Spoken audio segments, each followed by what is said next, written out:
J'avais enfin réussi à positionner le télescope sur ce point précis. C'était juste en direction des Pyrénées. Un petit nuage m'intriguait depuis quelques jours. Il était rouge au coucher du soleil, blanc la nuit et bleu métallique le matin. Il ne bougeait pas.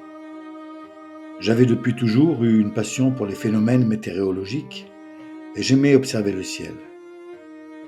Le premier jour, lorsque je l'aperçus à l'aube, je compris tout de suite qu'il ne s'agissait pas d'un nuage lambda. Cette couleur bleue métallique m'interpellait. Au début, j'hésitais entre un cirrostratus ou un altostratus. Impossible de trancher sur cette question. Par la suite, je me rendis compte que c'était tout simplement quelque chose de différent, d'unique même, vu qu'il ne bougeait pas.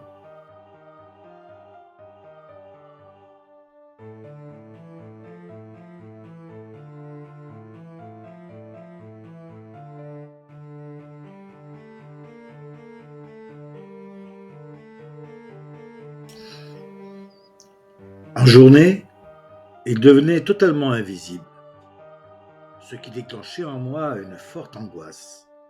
J'avais peur qu'il ne disparaisse à jamais et que je ne susse ce qu'il en fut vraiment. Cela dura plusieurs jours et personne n'en parlait. Personne, pas même les journaux locaux. C'est drôle, mais après en avoir causé à quelques collègues, je décidai devant le désintérêt général de ne plus aborder ce sujet. C'était mon secret à moi. Mais étais-je vraiment le seul à le voir ? De mon point de vue, dans les hauteurs de la ville, au quartier Saint-Clair, je n'étais pas trop dérangé par les lumières urbaines. Un jour, quelque chose changea. Je pouvais distinguer à l'œil nu un objet brillant à l'intérieur même de ce corps étrange, comme une paillette, un reflet argenté. Je me précipitai donc chez l'opticien pour acquérir un bon télescope avec viseur en option. Je dois dire que j'ai un bon salaire et de plus, enfant unique, j'ai hérité de la maison familiale. Mon travail me rend beaucoup d'énergie. Je travaille en mairie, perché tout en haut d'un bureau sombre, et je dois sans cesse appeler les commerçants qui posent des enseignes n'importe comment, qui vendent de l'alcool sans autorisation. Tous ces commerçants qui désobéissent, qui dépassent tout le temps les bornes. Si ça ne tenait qu'à moi, je les ferais tous fermer. Hop, comme ça, d'un tour de clé. Terminé. Allez hop, au suivant. Mais non, ce nouveau maire, ce radical de gauche, veut harmoniser le monde. Philippe Lebon. C'est comme ça qu'on l'appelle, entre collègues. En fait, je ne l'aime pas. À cause de lui, j'ai une tâche de travail de plus en plus imposante. Des dossiers débordent de toutes parts. Il répète sans cesse que nous sommes au service du citadin. Il voit dans son mandat une espèce de mission. Une mission laïque, répète-t-il, à chaque conseil municipal. Pour moi, contrairement à lui, c'est l'ordre qui compte. En tout cas, c'est moi qui suis obligé de supporter tous ces casse-pieds, de modérer, de proposer des solutions. Tous les emmerdes, c'est pour qui ? C'est pour Bibi. Enfin, tout cela sera bientôt fini. Je me rends bien compte avec une certaine tristesse, à quelques mois de la retraite, que ma vie professionnelle, autant que ma vie privée, pourrait se résumer en 2 ou 3 phrases. Toute une carrière passée derrière ce même bureau. Jamais marié. Aussi quelques amourettes par-ci par-là. Pas d'enfants, ben ça non. Pas de voyage non plus. Si, une fois en Irlande. On m'avait forcé. Disons que le collectif municipal m'avait offert un voyage. Il faisait froid, humide. Je vomis sur le bateau, à l'aller et au retour. Un pays vert, sans fleurs. Je n'avais qu'une hâte, rentrer chez moi. Cette chose étrange venait enfin de mettre un peu de passion dans ma vie. Cette pincée de sel qui manquait tant. Je ne pensais plus qu'à rentrer chez moi, ce soir, pour observer cet étrange objet. J'avais donc réussi à régler ma lunette sur un point précis, à l'intérieur du nuage. Au début, j'eus une vision totalement floue. Je pensais déjà aller voir le marchand pour lui rendre sa lunette et exiger en plus du remboursement des frais de transport, des dommages et intérêts. De plus, j'étais convaincu que son enseigne n'était pas aux 3 mètres de la hauteur réglementaire exigée par mes services. Croyez-moi, j'ai l'œil pour ce genre de choses. Je réglai donc l'objectif de ma lunette, puis Je réussis enfin à apercevoir quelque chose. Quelque chose bougeait à l'intérieur de ce nuage. C'était comme un mirage. Je vis d'abord une foule, des gens qui marchaient le long d'une route. J'avais l'impression de voir un péplum. Cette scène aurait pu se passer dans l'Antiquité, pensais-je. Puis je vis quelques véhicules noircis par les flammes. La route était bitumée. Les gens marchaient lentement. Beaucoup de femmes et d'enfants. Puis le décor avait changé. Je vis un homme accroupi sur un tas de gravats. Incroyable. J'ajustai une fois de plus la porte oculaire de ma lunette et je pus distinguer beaucoup plus de détails. Il tenait une petite massette dans sa main droite, sa petite barbe, des vêtements communs, un jean, un t-shirt. Il s'accroupissait de temps à autre, comme pris par des douleurs soudaines. Un second homme lui tapotait amicalement le dos comme pour le consoler. L'endroit ressemblait à un cratère, et il semblait chercher quelque chose. Il tapait sur des cailloux, comme s'il voulait les casser. Que cherchait-il ? Puis, il se relevait et faisait quelques pas. De la manière dont il se tenait la tête, comme pour se cacher du regard des autres, j'eus l'impression qu'il pleurait. Autour de lui, je pouvais distinguer quelques immeubles éventrés, des tas de ruines. Puis l'image se flouta. Je m'assis sur le canapé et bus une gorgée de ce petit cognac légèrement amadérisé, acheté 17 ans plus tôt. J'essayais de réfléchir à tout ça. Pourquoi moi ? Étais-je le seul à voir ces choses ? Et qui étaient ces gens qui marchaient ? Et cet homme qui pleurait ?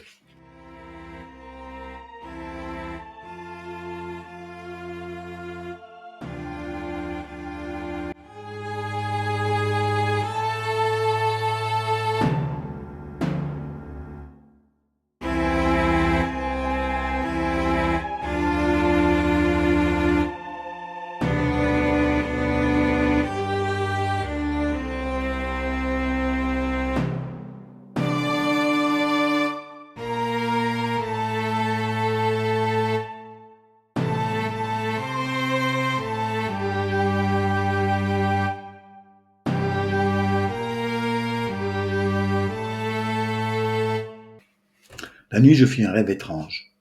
J'étais un enfant, 7 ou 8 ans à peine. Au-dessus de moi, des tonnes de terre et de pierres m'empêchaient de crier. En fait, je criais de toutes mes forces. Mais mon papa ne m'entendait pas. Aucun son ne sortait de ma bouche. Il essayait de casser des blocs de béton gris avec sa petite massette. Mais c'était inutile. Jamais ils ne nous retrouveront. À côté de moi, il y avait ma petite sœur, Sarah, et plus loin mon petit frère, Imad. Son visage était totalement écrasé.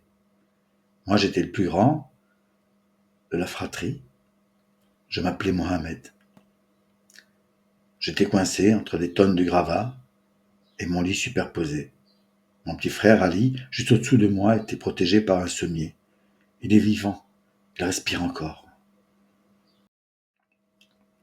Ensuite, je me retrouvais sur cette route où toute une famille marchait en file indienne. À mes côtés, les 4 enfants me tenaient la main. Leur mère marchait rapidement sur la même route que j'avais observée auparavant. Elle vient nous rejoindre, me dit le petit Mohamed. Elle était partie trouver sa mère pour la ramener à la maison. La pauvre, elle ne sait pas encore que nous sommes morts. Elle va être si triste, dit la petite Sarah, qui serrait son doudou. Son doudou n'était plus qu'un chiffon poussiéreux. Je me réveillais en sursaut. Mon corps était trempé de sueur. Je regardais les rayons de lumière fixés sur le plafond de ma chambre d'enfant. Puis je finis par me rendormir. Non, mais c'est quoi cette histoire ? Non, mais c'est quoi cette histoire ? La nuit, j'ai fait un rêve étrange. J'ai fait un rêve étrange la nuit. Non, mais c'est quoi cette histoire ? Mais elle est folle cette histoire. Mais c'est quoi ? C'est quoi ? C'est la nuit, c'est un nuage. J'ai fait un rêve étrange. J'étais en week-end. Il fallait à tout prix que je parle à quelqu'un. Mais à qui ? Je réalisais que je n'avais aucun ami assez intime à qui j'aurais pu faire des confidences. Je décidai de me couler un café. Le nuage avait pour l'instant complètement disparu. Je jetai un coup d'œil dans la lunette, mais je ne vis absolument rien. Ma journée allait être longue. Je pris donc un bloc-notes et commençai à dessiner ces images incroyables qui m'avaient été révélées par ce nuage improbable. Je fis quelques croquis au fusain, et plus la journée avançait, Et plus je posais des détails sur mes feuilles à dessin. J'avais toujours aimé dessiner. En fait, le crépuscule se posa sur la ville. Le nuage apparut très nettement, rouge vif. Je m'installai donc, bloc-notes et verre de cognac à portée de main. Je passai mes doigts sur ma moustache de mousquetaire afin de bien relever les pointes. Et sans perdre une seconde, je posai mon œil sur la lorgnette. Ce que je vis fut bouleversant. Des hommes masqués arrachaient des grillages en fer, coupaient des barbelés et s'introduisaient sur des terrains sans habitants. Certains étaient à moto, d'autres en ULM, d'autres à pied, une horde sauvage. Bientôt le décor changea à nouveau. Des jeunes dansaient dans l'insouciance générale. Puis je les vis tomber, un par un. Puis ils se mirent à courir. Certains étaient fauchés dans leur course, d'autres levaient leurs mains pour se rendre. Ils étaient systématiquement abattus. Il n'y eut aucune pitié de la part des assaillants. Aucune. Un jeune homme réfugié derrière une voiture suppliait son bourreau et fut exécuté froidement. Le massacre fut effroyable. Des centaines de corps dispersés gisant de partout, dans les bois, dans les champs, sur les voitures. Certains corps fumaient encore. Les hommes cagoulés tiraient sur tout ce qui bougeait et abattaient les blessés.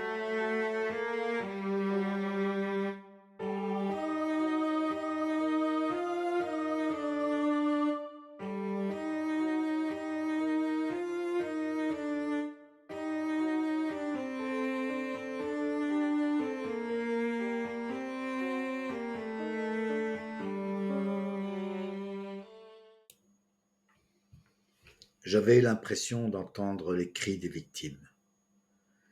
Il y eut ce kibbutz là. Ce furent des centaines de morts aussi. L'horreur était à son comble. À nouveau, il y eut un changement de décor. Des civils en treillis, urinant sur des cadavres dénudés. Les dépouilles sont arabes cette fois. Un des hommes qui urine sur les cadavres écrase la tête du combattant avec son pied. Il rit avec ses camarades. À vrai dire, je ne comprenais pas qui était qui et qui faisait quoi. Le chaos. Je décidai de prendre une pause. Je lâchai un instant le télescope. Des heures s'étaient écoulées depuis le début de mon observation. Je finis par me coucher. Je fis beaucoup de cauchemars. C'était une confusion de lamentations et de cris atroces. Une petite Elia vint me parler. Elle devait avoir à peine la vingtaine. Ce qui me met en colère, me dit-elle, c'est que personne n'est intervenu durant plus de 2 heures. Ces sauvages ont pris tout leur temps pour nous massacrer. Mes amis sont morts. Nous étions abandonnés. Ça fait 15 ans qu'on ne cherche pas une solution politique. Le dôme de fer devait nous protéger. Bibi est responsable de ce qui nous arrive. C'est lui qui a empêché toute négociation avec les Palestiniens. Il a préféré le Hamas que le Fatah. Je suis du kibbutz Be'eri. J'ai survécu. Je suis furieuse contre Bibi. Son ego finira par tous nous tuer. Au lever, je me demandais qui pouvait bien être ce Bibi. J'espérais juste que ce n'était pas moi.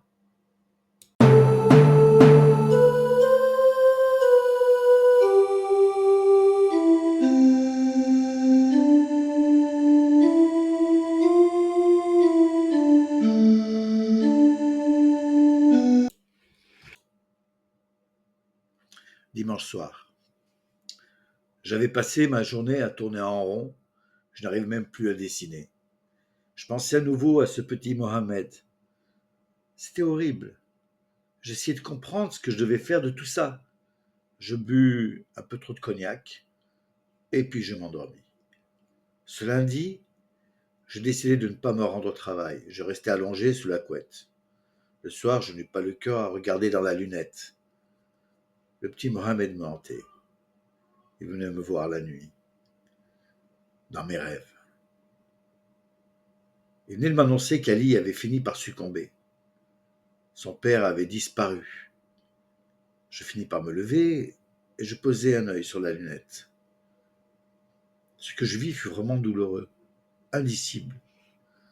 Merviam, la mère du petit Mohamed, gisait sur la route. Son corps était criblé de balles. Ses yeux étaient entr'ouverts et une vieille dame la serrait contre elle. Elle ne pleurait pas. Je me mis à pleurer. Ce fut comme un cri de l'intérieur de tout mon être, un gémissement de mon âme.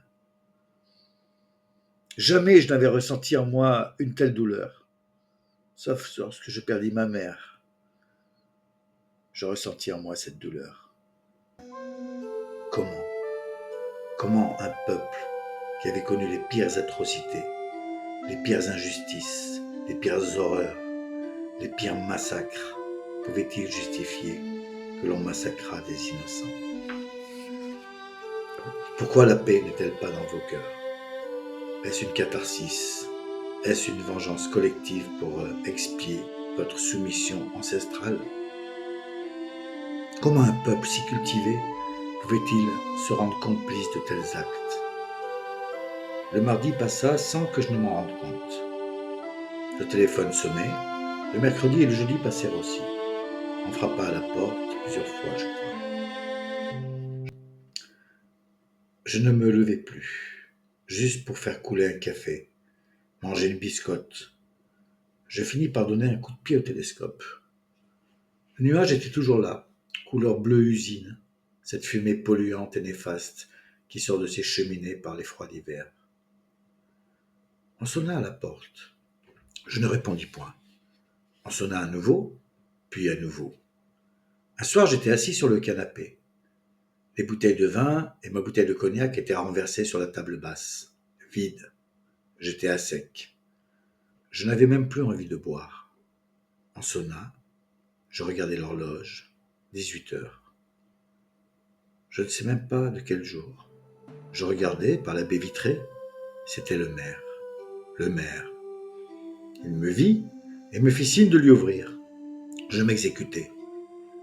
Plus de 40 années d'obéissance à ma hiérarchie ne s'effacent pas si facilement. J'ouvris donc la porte et me dirigeai droit vers le canapé, où je m'écroulai. Je me couvris d'un plaid qui traînait au sol. Il s'assit sur un petit tabouret et il y eut un long silence que je pris l'initiative de briser. Monsieur le maire, que me vaut l'honneur de votre visite? Demandai-je avec une voix rocailleuse. Appelle-moi Philippe. Mais c'est à cause de toi que je suis là, Henri. Ça fait 8 jours que tu n'es pas venu travailler. Tout le monde est inquiet. Je restai silencieux. Philippe aussi. Il observait la pièce, le désordre, les cadavres de bouteilles. Son regard s'arrêta sur le télescope. Mais qu'est-ce que tu fabriques avec cet objet? C'est quoi cette lunette? Tout en disant ces mots, il se leva et se dirigea tout droit vers le télescope. Il posa son œil près du viseur.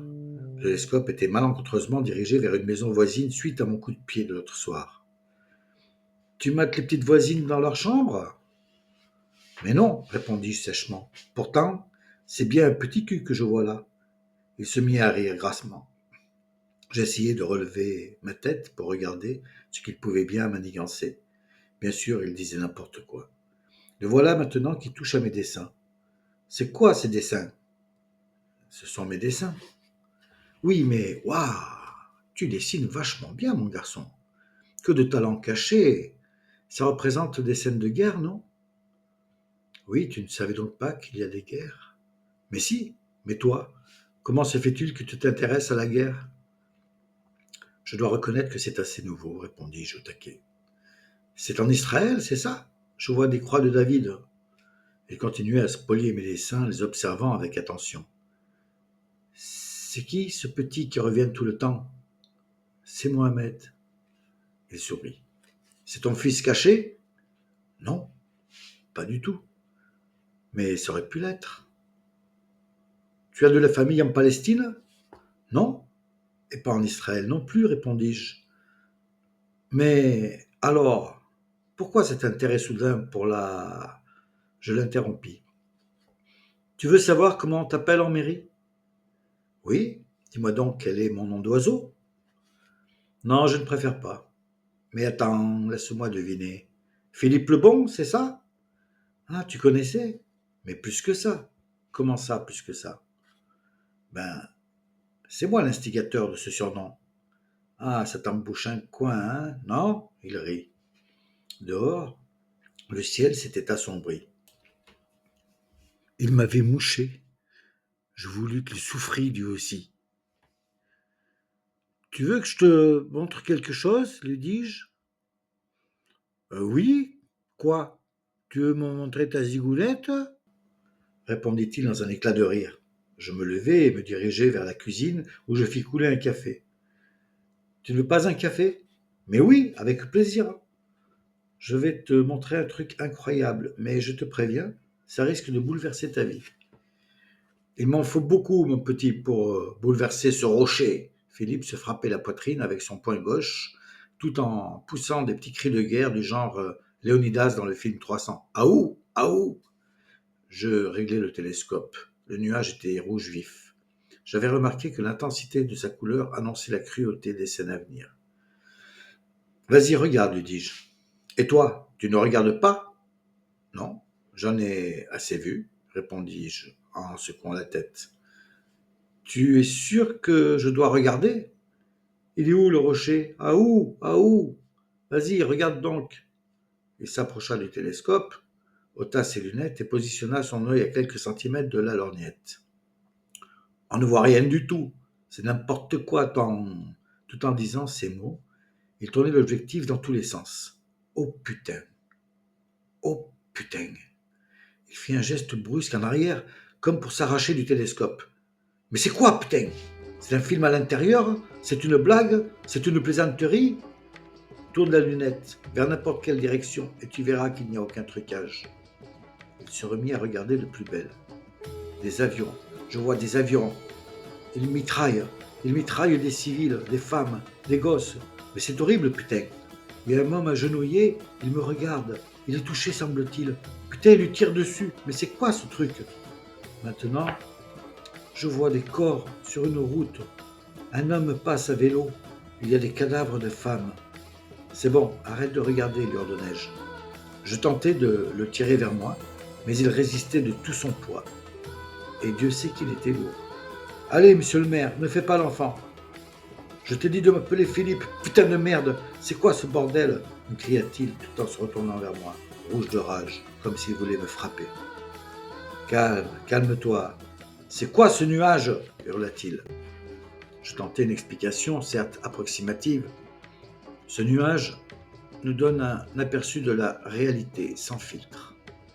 C'est une sorte de mirage qui renvoie des images crues, bien réelles. Et surtout, je crois qu'on est ensuite connecté avec les victimes. Connecté? Comment ça, connecté? Je ne sais pas, ils viennent dans nos rêves. Nous sommes eux, ils sont nous. Donne-moi un truc à boire, vite. Mais je n'ai rien sinon du café ou de l'eau. Je dois bien avoir une liqueur, du vin, une bouteille planquée quelque part. Non, je ne crois pas.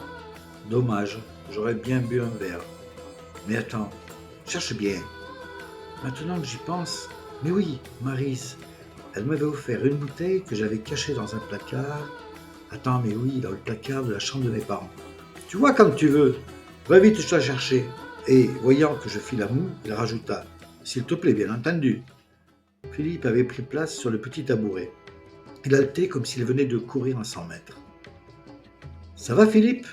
Tu t'es remis de tes émotions? Regarde ce que j'ai trouvé. Une bouteille de whisky. Un Timorous Bestie, de 12 ans d'âge. C'est un Écossais. Je remplissais de mon verre. Merci Henri, tu me sauves la vie. Il but sec et me tendit son verre. Vas-y, serre-moi un autre. Tu ne devrais peut-être pas exagérer. Vas-y, remplis, remplis. Je remplissais un second verre, il but d'une rasade et retourna son regard en direction du nuage. Il est blanc maintenant. Que nous dit-il maintenant? Il nous montre les deuils, les femmes et les hommes qui pleurent. Tu penses quoi de tout ça? Demandai-je. Je pense que si ce nuage existe vraiment, ça veut dire qu'il est là pour une raison. Oui, c'est aussi ce que je pense. Je me demande pourquoi tu as été le premier à le détecter. Pourquoi toi? Pourquoi moi? Mais figure-toi que je n'arrête pas de me le demander aussi. À vrai dire, j'ai ma petite idée là-dessus. Il réfléchissait. Le silence dura quelques longues minutes. Il sirotait son verre, faisait des gestes étranges avec ses mains, comme s'il calculait je ne sais quoi. As-tu déjà observé le nuage au matin? Demanda-t-il. Non, non, jamais. Tu me dis que la nuit, il nous montre les deuils. Le soir, ce sont les combats, les victimes, mais le matin, ce bleu, il représente quoi? Je ne sais pas, répondis-je. Quelle heure est-il? Il est 1 heure du matin. Donc, il nous reste environ 5 heures à attendre. Oui, 5 heures, répétai-je. Écoute, je vais dormir sur le canapé. Si ça ne te dérange pas, toi, va te reposer un peu. On a une grosse journée qui nous attend. Mais tu n'as pas faim? Lui demandai-je. Non, je vais me boire un dernier verre et je vais dormir. Bon, ben alors bonne nuit, alors à demain. Oui, à demain. J'envoie vite fait un message à ma petite femme. Ne faudrait pas qu'elle pense que je suis chez ma maîtresse. Qu'est-ce que tu es drôle. Oui, au moins j'essaie de garder ma bonne humeur. Bonne nuit, me lança-t-il d'un air fâché. Cette nuit-là, je ne fis pas de rêve. J'entendis Philippe crier à plusieurs reprises. Le réveil sonna à 5 heures. Je fis couler 2 cafés. Philippe ne dormait pas. Je m'assis sur le tabouret et lui tendis une tasse de café bien chaud. Il regardait le plafond. J'ai rêvé d'un pauvre homme qui cherchait ses enfants. Il t'a parlé? Demandai-je. Oui et non. J'étais lui en fait. Je cherchais mes enfants dans les décombres. Les voisins creusaient avec moi, avec les mains. On retrouva une jambe de ma fille Syrah, mais le reste du corps n'existait plus. J'ai reconnu son pyjama. Syrah aimait bien les motifs imprimés sur son pyjama, les poissons rouges et bleus. Ce soir-là, je lui avais raconté l'histoire de notre famille et je l'interrompis. Philippe, faut que tu te réveilles. Mais je suis réveillé. Va te passer un peu d'eau fraîche sur la figure. On doit se préparer pour observer le nuage du matin. Tu te souviens? Mais oui, tu as raison, Henri. Ça fait longtemps que tu es réveillé, me demanda-t-il. Non, allez, va te passer un peu d'eau fraîche sur la figure. Mais, d'accord, putain, voilà qu'il me donne des ordres maintenant, cria-t-il. Philippe se leva et passa à la salle de bain tout en ronchonnant. Il revint tout à fait réveillé dans le salon, où je l'attendais. Je réglai l'optique du télescope. Le nuage est encore blanc, tu peux le regarder si tu veux. Non, je te laisse regarder, me répondit-il. J'attends encore un peu. Tu te souviens de ton rêve? Lui demandai-je. Oui, c'est horrible, horrible. Le nuage devint bleu.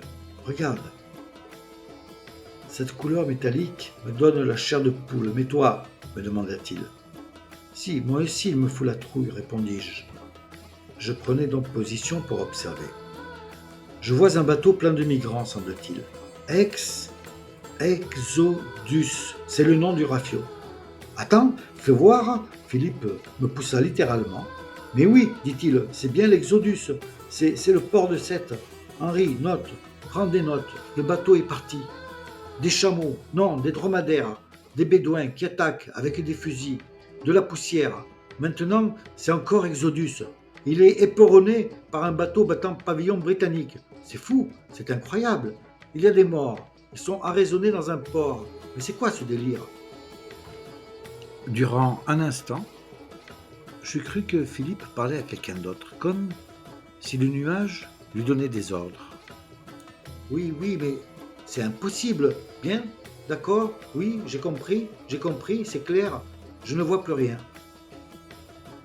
Le jour est levé, le nuage a disparu. Que faisons-nous de tout ça? Demandai-je. Il réfléchit quelques instants.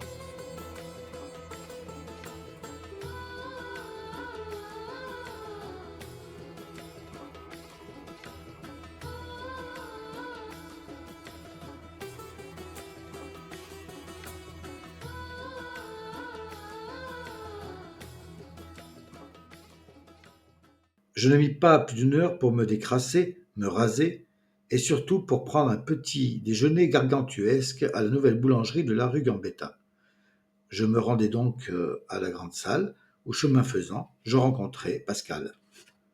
Les policiers municipaux m'ont appelé ce matin tôt.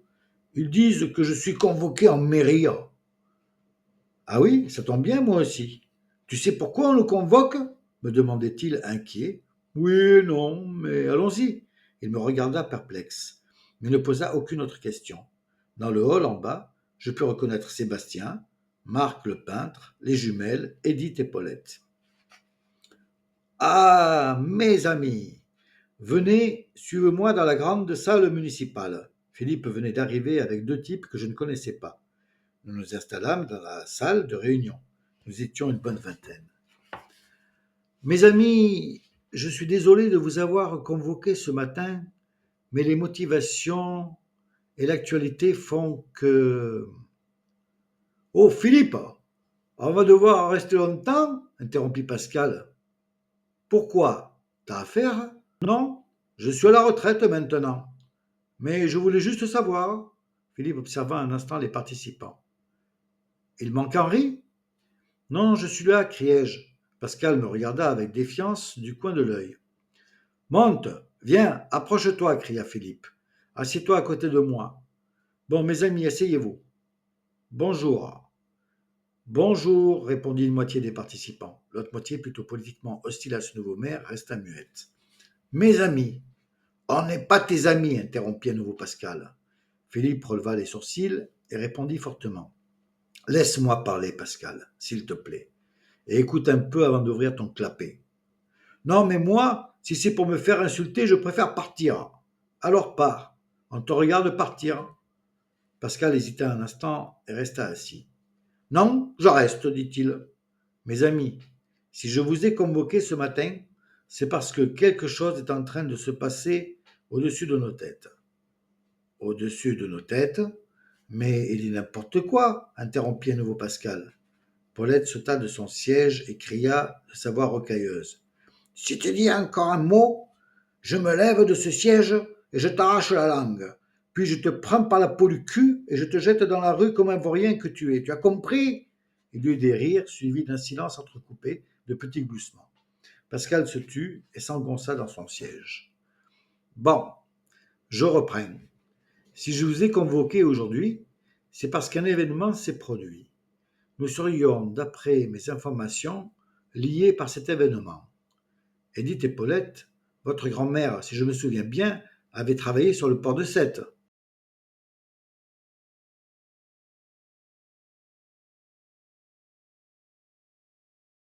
Oui, elle était aux cuisines du réfectoire des employés du port, répondit Paulette.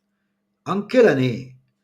Oh, depuis la guerre jusqu'en 1964, le 7 juillet exactement, rajouta Édith. Eh bien, vous avez une bonne mémoire, les filles, bravo. Oh, ce n'est pas qu'on a une bonne mémoire, c'est qu'elle est morte ce jour-là, répondit Paulette. En se rendant au travail, elle s'est fait écrabouiller par un camion. C'était son dernier jour sur Terre, compléta Édith tout en essuyant une larme imaginaire de son beau mouchoir brodé de dentelle. Merci, les jumelles. Et toi, Sébastien, tu as un parent qui travaille au port?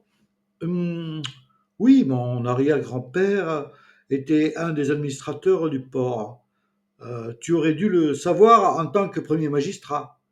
Et pourquoi devrais-je le savoir? Mais enfin, je fais partie des plus belles familles sétoises depuis cette génération. Ce qui n'est pas ton cas, nous le savons bien. Sébastien se retourna pour observer ses amis qui l'applaudirent vivement. C'est quand même drôle, Sébastien. Oui, et qu'est-ce qui est drôle? Je te convoque seul et tu te pointes avec ta cour. C'est que je dois être plus apprécié que toi. On va dire ça. Et toi, Pascal? Pascal? Allô, Pascal? Ici Philippe, ton maire. Tu me reçois? Pascal ne répondait pas. Pascal, tu peux répondre? Celui-là, il parle quand il doit se taire et il se tait quand il doit parler. Quoi? Qu'est-ce que tu veux? Finit-il par répondre. Tu avais quelqu'un de ta famille qui travaillait au port? Non, répondit-il fermement. Mais si, ta tante Mathilde, elle travaillait bien au port, hein, intervint Paulette. Et qu'est-ce que tu en sais, toi? Demanda Pascal. Elle tenait une baraquette où elle vendait du poisson tout près du port. Enfin, tout le monde connaissait ta tante Mathilde. Et elle ne vendait pas que du poisson, rajoutait Giordano. Elle vendait aussi autre chose, si tu vois ce que je veux dire. Il y eut à nouveau des rires. Cela ne nous regarde pas, rajouta Edith en distinguant bien chaque syllabe. Toute la salle éclata de rire. Mais de quoi vous parlez? Protesta Pascal. De ta grande tante Mathilde, répondit Giordano. Celle qui vendait pas que du poisson. À nouveau des rires fusaient de toutes parts. Alors ça, je ne vais pas de rigoler de ma tante Mathilde, cria Pascal. C'est une calomnie infamante que vous divulguez là. Je pourrais vous attaquer en justice. Mais je n'ai rien dit, espèce d'ivrogne que tu es, répondit Giordano, en forme de défi. Il y eut un grand silence. Allons, les amis, arrêtez les enfantillages. Philippe demandait un peu de calme. Mais puisque tous les anciens du village sont passés dessus, même Brassens en a fait une chanson, continua Giordano qui se mit à imiter Brassens sous l'air du gorille. Garamatilde. À nouveau les rires couvrirent la salle. C'est un mensonge, cria à nouveau Pascal. D'accord, d'accord. Giordano, arrête de jeter de l'huile sur le feu. On retiendra tes protestations, Pascal, intervint Philippe pour couper court à cette dispute. On est d'accord, elle ne vendait que du poisson. Bon, Henri, quant à toi, c'est bon. Ton grand-père était aux cuisines, tout comme mon grand-père. Tout le monde dans cette salle a un aïeul qui travaillait au port en 1947. Nous sommes tous d'accord pour l'affirmer? Et de plus, intervint Thierry, un ex-notable de la ville, anciennement très respecté par la haute société, qui suite à un incident cérébral avait un peu perdu la tête. Si j'osais, je dirais que pour le moment, je trouve cette réunion bien nébuleuse. Remarquez, je dis ça, je dis rien. Alors, ne dis rien, rétorqua Philippe. Quand je dis nébuleuse, je dis quelque chose d'important que vous devriez saisir au vol. Sinon, je ne vois pas comment vous pourriez continuer à exercer votre fonction de maire dans cette ville. Oui, Thierry, on sait que tu planes au-dessus de nous. Merci, lui répondit-il avec tendresse. Donc, toutes les personnes réunies dans cette enceinte sont d'accord pour dire qu'elles ont un aïeul qui travaillait au port en juillet 1947? Oui, oui, oui, il n'y eut qu'un seul nom, celui de Pascal. Mais maintenant que ce fait est établi, que devons-nous comprendre? Demandait Sébastien. Pour le moment, c'est top secret, et nous devons nous retrouver au mall pour... Mais comment vais-je ouvrir ma boutique, moi? Protesta Giordano. Laisse-moi finir ma phrase. Tu pourras ouvrir sans problème ta boutique puisque je vous convoque pour 17h30 ce soir au mall. Par contre, sachez que vous êtes tous convoqués officiellement et préparez-vous à y passer une bonne partie de la nuit. Il y eut des mais, des comment, des pourquoi sans réponse. Vous pouvez disposer. Je me levai pour quitter les lieux. Non, pas toi. Henri, toi, tu restes avec moi. Je te présente Maître Barnier et Monsieur Ingénieur Trouillet pour vous servir. Et que me vaut cet honneur? Demandai-je surpris. Nous allons confirmer avec ces messieurs que ta lunette n'est pas truquée. Ça te pose problème? Non, au contraire, je suis le premier à vouloir connaître la vérité. Eh bien, tant mieux. Donc, messieurs, allons-y. Nous prendrons ma voiture. Philippe était juste garé devant le bar chez Boulle, à proximité de la mairie. Arrivé chez moi, notre ingénieur en optique se mit à retourner le télescope dans tous les sens. Puis, il sortit une boîte de petits tournevis et commença à le démonter sous le contrôle de Maître Barnier, commissaire de justice. Ils ne trouvèrent rien d'étrange. Quand ils eurent terminé, ils prirent des notes et quelques clichés de l'objet. Très bien, alors vous avez terminé votre expertise? Demanda Philippe. Oui, il n'y a pas de caméra, ni de projecteur, ni aucune puce. Tout est normal, répondit l'ingénieur Trouillet. Ce télescope n'a jamais été démonté que par moi. Très bien. Merci beaucoup, messieurs. Alors retournons en mairie. Tu ne vois pas d'inconvénient à ce que ton télescope soit mis sous scellé? Non, je comprends la démarche. Merci Henri, messieurs, vous pouvez prendre l'objet. On retourna donc en mairie où nos deux experts furent remerciés et je restai seul avec Philippe. Envoyez-moi un rapport par mail avant 17h, merci. Dis-moi, Henri, est-ce que ça te dirait de devenir ambassadeur de la ville de Sète un jour? Je ne comprends pas de quoi vous parlez. On ne se tutoie plus? Me demanda-t-il. Si, bien sûr. Donc, tu en penses quoi? Tu deviens adjoint aux affaires étrangères. Mais ça n'existe pas. Non, on trouvera bien un titre pompeux pour satisfaire l'administration, genre chargé d'affaires européennes et internationales. Mais pourquoi moi? Mais pourquoi moi?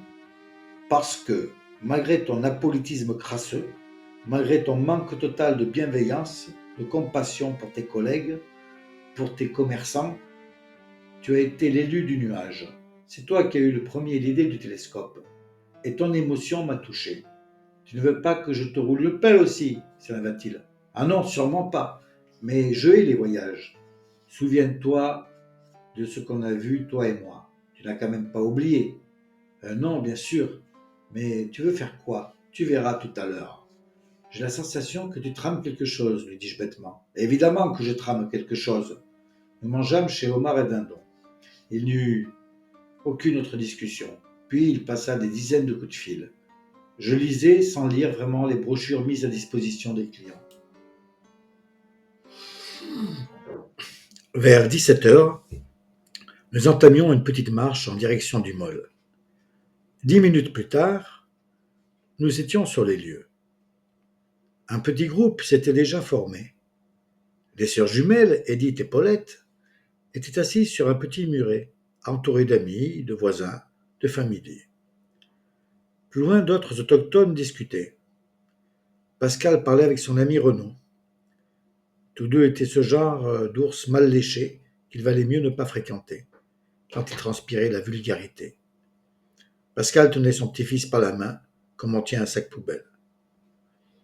Est-ce que tout le monde est là? Demanda Philippe. Oui, répondirent les sœurs jumelles. Pascal, lui tournant le dos, continuait à parler fort comme si de rien n'était. Bon, avant de vous donner la raison de cette convocation, je vous demanderai de vous approcher autour de moi. Merci. Oui, venez autour de moi.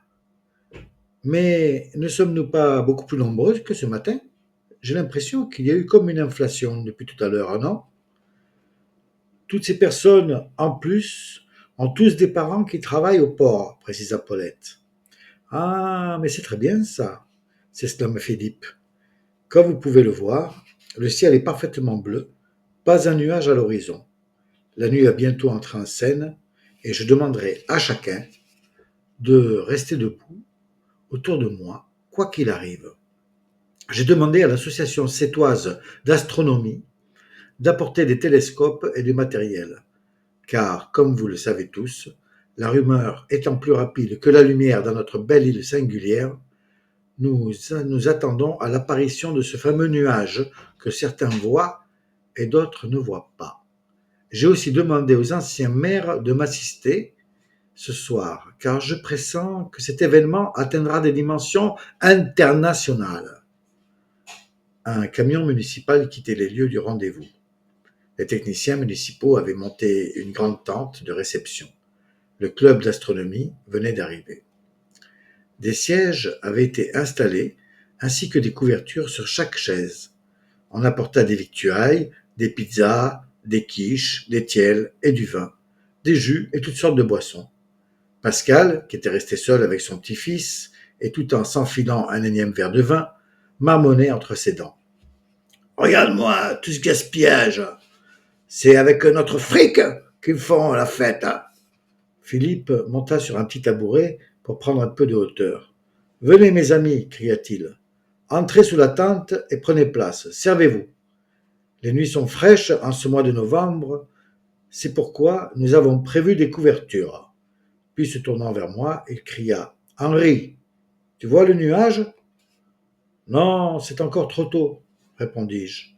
Bon, occupe-toi des astronomes et montre-leur où ils doivent pointer leurs objectifs.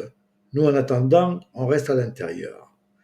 Mais qu'est-ce que c'est que ce cirque? Demanda Sébastien, entouré d'une poignée de supporters. Thierry, placé légèrement en aparté, observait la scène et semblait ricaner. Philippe ne répondait toujours pas à Sébastien.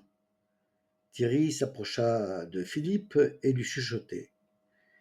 Tu sais ce que font deux aruspices quand ils se croisent?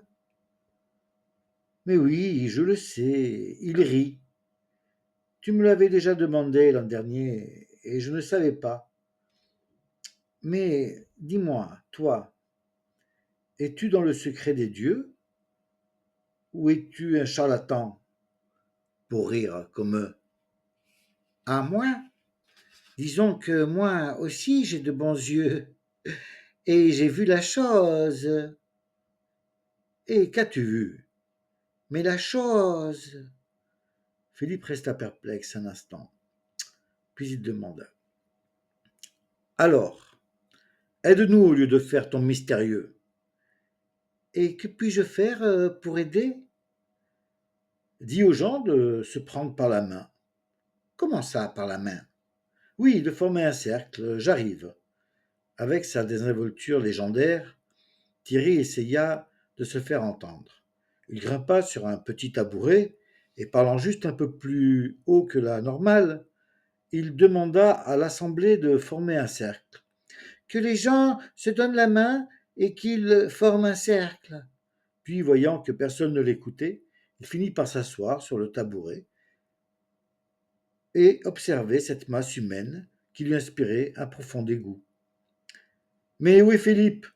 Demandai-je aux jumelles. Il te cherche. Ah, le voilà.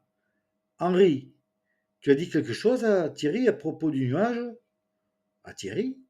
Oui, il y a quelques jours, autour d'un verre, je crois. Pourquoi? Il ne sait rien de ton télescope. Ah non, ben non. Mais pourquoi? Je t'expliquerai. Oublie ce que je viens de dire. Oublie, dit-il en marchant en reculant. Arrivèrent des équipes de journalistes du Midi Libre, de France 3, de TF1, la 5, ainsi que beaucoup de médias nationaux. Pascal, accompagné de son petit-fils, s'approcha des lumières. Les caméras semblaient l'intéresser tout à coup. Monsieur le maire, Armel Fleury de France 3, pouvez-vous nous dire pourquoi nous avons été convoqués? Patientez, ma petite dame, patientez un instant. Vous allez voir le scoop de votre vie. Philippe me fit signe de le rejoindre et, me prenant par l'épaule, il me demanda si tout allait bien. Puis il rajouta. Je crois que le moment arrive. Mais dis-moi, tu sais quelque chose que tu m'as pas dit?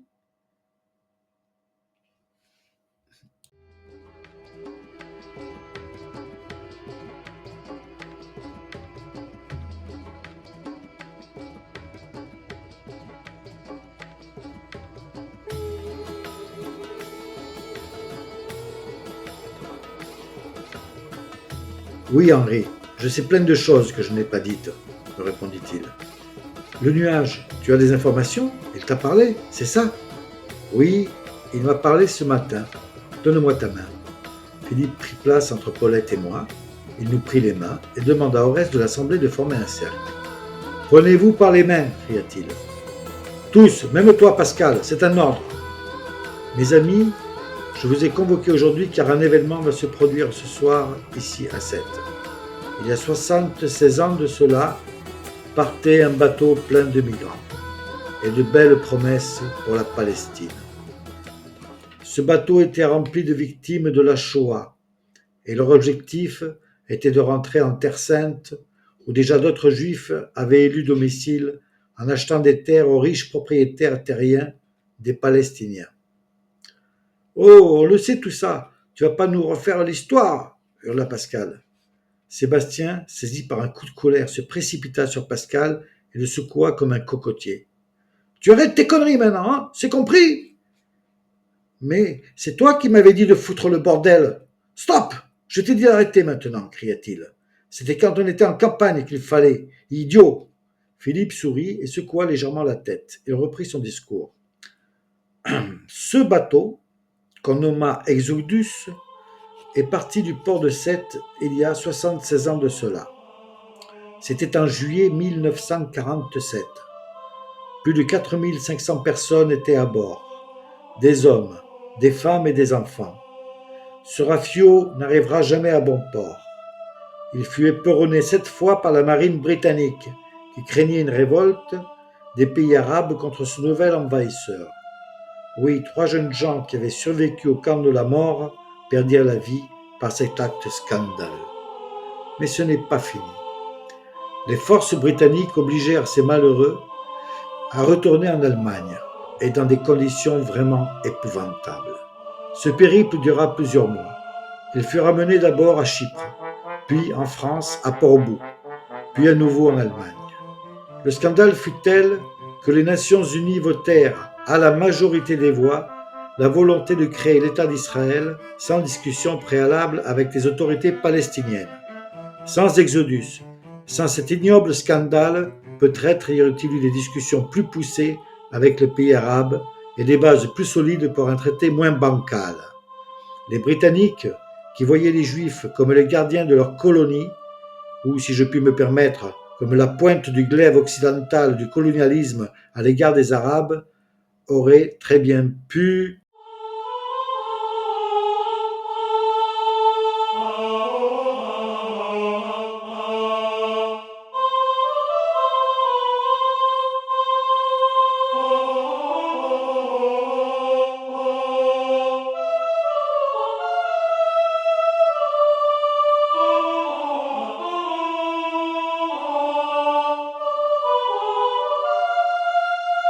Il y eut comme un bruit sourd. Le vent se mit à souffler de plus en plus fort. D'un coup, la température baissa de plus de 10 degrés. Une bourrasque déchira le toit de la tente. Le ciel semblait s'ouvrir au-dessus de leur tête. Tout le regard était dirigé vers les cieux. Les nuages, qui venaient de se former, se mirent à bouger et dessinèrent un immense cercle qui se mit à tourner sur lui-même. Au centre de ce cercle apparut nettement l'image d'Exodus. Mais quelle est cette diablerie? Cria le vieux curé qui n'avait certainement jamais vraiment cru en Dieu. Le public restait silencieux. Les enfants semblaient plutôt ravis par ce spectacle soudain, oubliant pour un instant ces maudits jeux vidéo, toutes ces caméras, les portables, les télescopes, tous les témoins présents essayaient de prélever le maximum d'images. Pascal, tremblant de peur, serrait son petit-fils contre lui, l'empêchant de regarder le ciel. Paulette l'enjoint de le laisser regarder. Mais laisse-le regarder! Allez, ne fais pas l'idiot! Laisse-lui la possibilité de témoigner un jour de ce moment historique. Je fais ce que je veux avec mon petit-fils, hurla Pascal. Le môme profita d'un moment de distraction et de relâchement de son grand-père pour s'extraire de ses bras encore assez puissants et s'enfuir vers Édith qui le prit sur ses genoux, lui permettant de regarder le ciel. Philippe s'arrêta de parler. Tout le monde observait les cieux. 3 personnages apparurent enfin dans le cercle flottant. Un homme et 2 femmes. On pouvait facilement reconnaître Albert Einstein, Hannah Arendt et Léa Rabin. C'est Léa qui prit la parole en premier. Sa voix était distincte, claire et nette. Toutes les caméras tournaient en direct. Cet événement était donc retransmis sans filtre à toutes les télévisions. D'autres personnages étaient à leur côté. On put reconnaître Yitzhak Rabin, on put reconnaître Arafat, Martin Luther King, Gandhi, Mandela. Tous se tenaient la main. Tous étaient habillés dans de belles tuniques lumineuses. Je ne sais par quel miracle je puis m'exprimer à vous aujourd'hui, du ciel. Nous observons impuissants et avec horreur les derniers événements qui se déroulent actuellement en Palestine. Les horribles massacres perpétrés par les forces du Hamas contre les civils israéliens et les horribles massacres perpétrés par l'État israélien contre les civils palestiniens. Ces massacres sont la preuve patente de notre échec. Je laisse la parole à Albert. Souvenons-nous du pourquoi et du comment nous avons créé l'État d'Israël. Quelle était la raison de notre présence sur cette terre palestinienne? Pourquoi les peuples de la terre nous ont-ils accordé leur confiance? Car enfin, en toute logique, nous n'avions pas plus de droit de nous établir en Palestine que les Grecs n'en auraient de s'établir à Alexandrie. Nous n'avions pas plus à faire en Palestine qu'en Ouganda ou même qu'en Guyane d'ailleurs. Si on réfléchit sérieusement à la question, la seule légitimité territoriale à laquelle nous aurions pu prétendre eût été un morceau d'Allemagne. Les Allemands disent vouloir nous aider. Vous voulez vraiment aider les Juifs?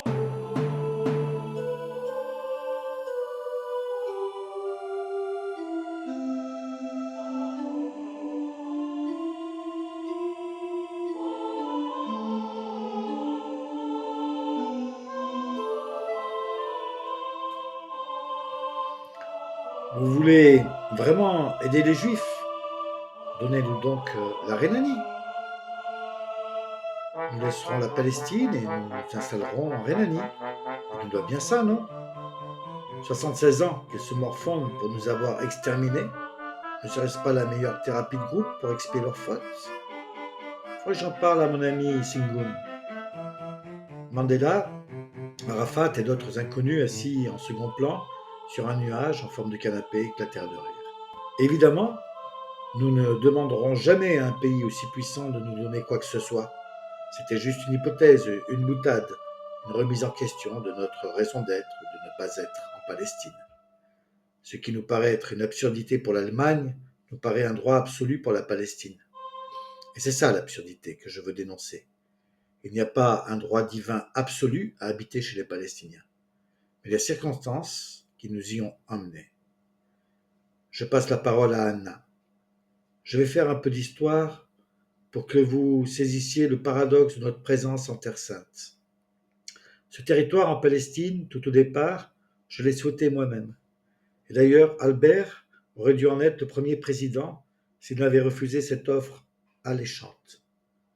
Tous deux sourirent en se regardant. Vu d'ici, et si nous analysons bien la question, tout ceci n'est que l'émanation d'un joli conte, le sionisme de Theodor Herzl serait resté un beau rêve de salon s'il n'y avait eu l'Holocauste. Au mieux, un club privé, au pire une secte, rien de plus. Non, nous n'étions pas plus les maîtres de Jérusalem que les Cananéens ou les Romains plus tard. C'est le fait de notre atroce extermination programmée par des pays occidentaux qui a façonné cette mystification en vérité. Et qui pourrait nous reprocher, en Occident, d'avoir voulu survivre? Aujourd'hui, les sionistes arguent que la Palestine n'avait, dans l'histoire, jamais été un État. Et alors? Faut-il une couche de malhonnêteté intellectuellement crasseuse pour faire circuler de telles fadaises? Même si cette terre n'était pas un État proprement parlé en 1948, un peuple vivait bien sur ces terres. D'ailleurs, 10% de ses habitants étaient juifs et 5% étaient chrétiens. Et la Palestine vivait en paix avec ses différentes communautés. À cette époque, la notion d'État n'existait pas, ni au Proche-Orient, ni dans le monde arabe. On parlait de sultanat, de califat. Cette région qui sortait juste du joug de l'Empire ottoman pour se retrouver sous le joug de l'Empire britannique, s'est vue colonisée à nouveau par la communauté juive. C'est le lendemain même où Ben Gourion avait déclaré notre indépendance que 5 armées arabes faillirent nous exterminer. D'ailleurs, nous devons à Staline notre victoire sur les Arabes. Ils nous voyaient comme de nouveaux envahisseurs, et nous nous voyions comme des survivants honnêtes et travailleurs. Ils avaient de bonnes raisons de nous attaquer, et nous avions de bonnes raisons de nous défendre. Et c'est tout le drame de ce paradoxe. Les deux parties ont raison. Pour appuyer notre présence, le monde entier et nous-mêmes avions voulu croire que nous allions justement être différents des autres peuples. Ce droit divin, c'est le monde qui nous l'a octroyé, mais à la majorité seulement, et seulement par 33 États sur les 56 qui ont voté, 10 s'étant abstenus. Mais un espoir venait de naître dans le cœur de chaque habitant de cette planète, car tous pensaient que nous allions être meilleurs. Nous allions être le peuple des sages, sans criminels, sans prison, sans armes. Aurions-nous pu être cette utopie à la fois socialiste et moderne si nous n'avions été attaqués? Léa reprit la parole. Nos kibboutz, que sont-ils devenus? Des vols de téléphones portables, de la drogue, des mômes avec des écouteurs, des juifs faisant des saluts nazis dans une télé-réalité israélienne. Quelle honte! L'assassinat de mon mari par l'un des nôtres. Honte à vous! Anna reprit la parole. Par notre errance, et parce que nous ne possédions rien, à part notre livre sacré et une étoile à 6 branches, nous avons été le peuple le plus instruit, mais aussi le peuple le plus persécuté de la terre. Parce que justement, nous ne possédions rien de matériel. Pogrom après pogrom, nous nous sommes armés de savoir. Nous avons nourri l'intellect car il était certainement le moins lourd et le plus puissant des fardeaux à porter. La durée de notre persécution dans les siècles des siècles nous obligeait toujours à nous tourner vers l'excellence, à reconstruire, à nous reconstruire. Pour la première fois, depuis l'existence d'Israël, nous comprenons qu'un processus irréversible vient d'être enclenché. De là-haut, nous assistons impuissants au début de la fin de notre histoire. Nous assistons à un suicide collectif. Albert reprit la parole. Nous, qui pour la plupart étions athées, ou comme moi, croyants non pratiquants, nous avons fondé notre conviction de retour à la terre promise sur la Torah. Pourquoi ? Parce qu'il fallait bien nous donner une raison pour bâtir cette maison qui devait nous protéger. Et comme l'a dit Anna, nous représentions l'espoir de l'humanité. En détruisant ce qu'il reste de la Palestine et en tuant des civils, des femmes et des enfants, des vieilles et des vieux, nous finirons par nous détruire nous-mêmes. Car nous sommes en train de perdre la seule chose la plus précieuse qu'il nous restait, notre légitimité. Léa reprit la parole. Et notre honneur aussi. C'est pourquoi je vous demande de tous écouter ce dernier conseil. Soit vous décidez de continuer ces massacres d'innocents, et notre État implosera de l'intérieur, comme l'Union soviétique s'est écroulée sur elle-même, et dans ce cas, nous retournerons marcher pieds nus pour les siècles des siècles sur les ténébreuses routes de notre désespoir. Et cette fois, sans aucune compassion des autres peuples, sans aucun ami. Soit vous réagissez immédiatement et vous dégagez cette clique de bandits du pouvoir, ce Netanyahou et ces voyous qui baignent entre délinquance et assassinat. Avez-vous oublié qu'ils ont assassiné mon mari ? Au lieu de les mettre en prison, vous leur avez donné les manettes du pouvoir. Faut-il que vous soyez devenus vraiment crétins, ignorants et stupides pour appuyer une politique fasciste et raciste ? Avez-vous oublié pourquoi nous sommes ce que nous sommes ? Qui a pu donner l'autorisation à ces gamins de danser à quelques kilomètres de Gaza ? Où étaient les forces de l'ordre ? Quelle est notre raison d'être ? Pensez-vous vraiment qu'il eût été judicieux d'envoyer des gosses faire la fête à quelques kilomètres de Gaza, bombardés depuis plusieurs jours par les forces israéliennes ? Anna reprit la parole. Un statu quo existait depuis la naissance d'Israël. Il y eut plusieurs tentatives de paix. Il y eut des guerres, mais jamais de génocide. En détruisant notre image auprès du monde, vous détruisez le paradoxe, où chacun avait raison de se battre. Aujourd'hui, et grâce à la stupidité et la furie sans limite de Netanyahou et à sa clique, vous donnez raison aux Arabes. Et si vous êtes de ceux qui pensent que nous ne devons rien à personne, que nous sommes émancipés de tout devoir envers les autres, alors arrêtez d'agiter la bannière de l'Holocauste à chaque fois que vous commettez un crime, car vous êtes devenus la honte de nos aïeuls. Aujourd'hui, et elle se mit à pleurer en disant ces derniers mots, c'est nous les bourreaux et ce sont eux les juifs. Le ciel se referma sur ces derniers mots. Rideau. Il y eut un lourd silence. Tout le monde se cherchait des yeux et personne n'osait se regarder. Les jumelles se tenaient la main. Edith essuyait de vraies larmes.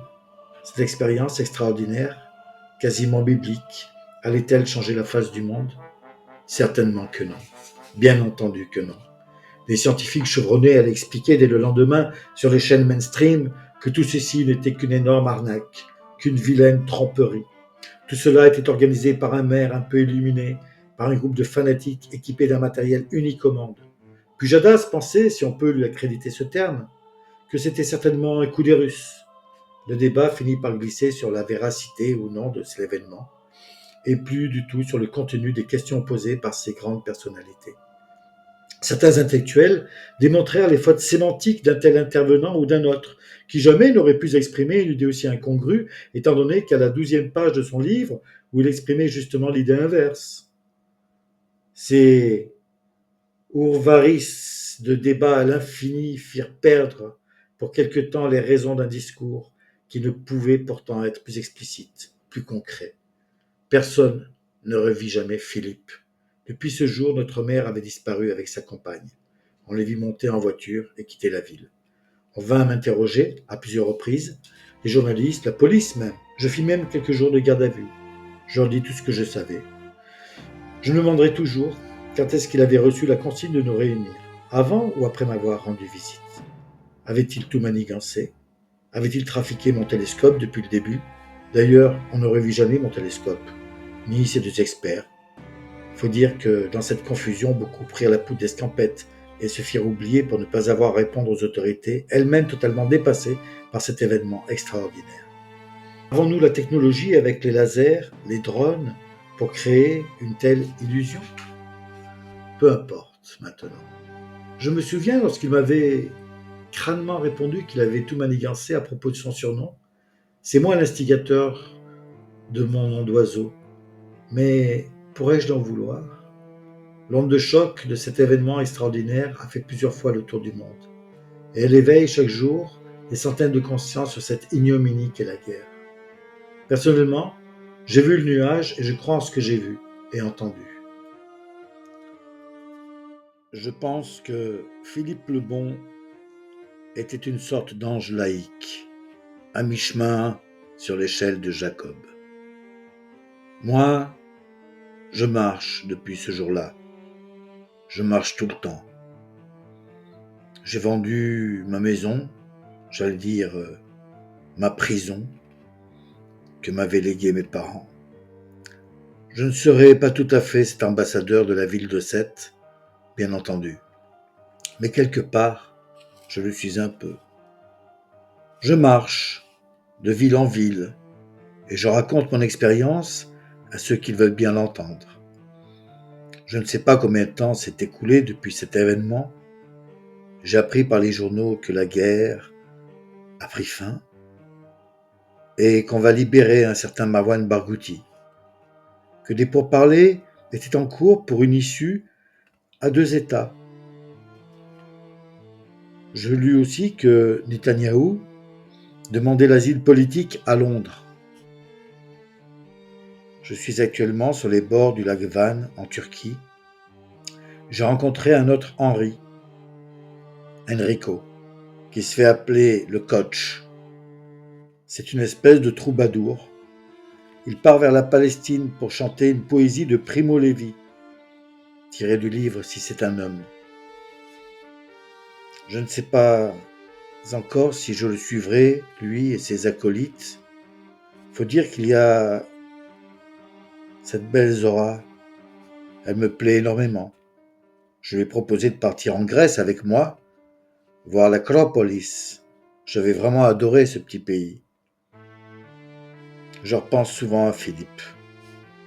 Parfois j'ai l'impression de l'apercevoir au milieu des gens, sur un marché, au coin d'une rue, entouré de 4 petits-enfants.